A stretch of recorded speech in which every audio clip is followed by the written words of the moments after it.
Pasukan perlawanan Palestina melakukan operasi gabungan menyerang pasukan pendudukan. Alhasil, mereka berhasil menghancurkan tank maupun tentara Israel yang tengah berkumpul. Dikutip dari Al-Mayadin, operasi gabungan ini dilakukan oleh Brigade Al-Qassam dengan Brigade Al-Quds. Brigade Al-Qassam menargetkan pasukan pendudukan yang ditempatkan di situs Tal Al-Sultan di Rafah dengan mortir berat. Mereka juga menargetkan tank Merkava Israel dengan roket Al-Yasin 105. Serangan dilakukan di dekat bundaran Al-Jawaza di timur kota Rafah di jalur Gaza Selatan.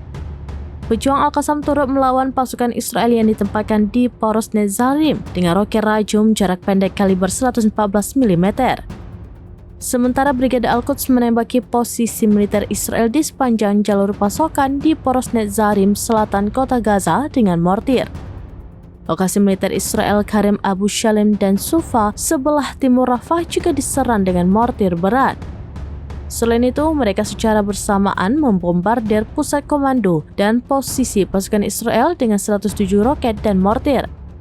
Serangan dilakukan di dua wilayah, yaitu di lingkungan selatan Saudi dan Tal Al-Sultan di barat Rafah.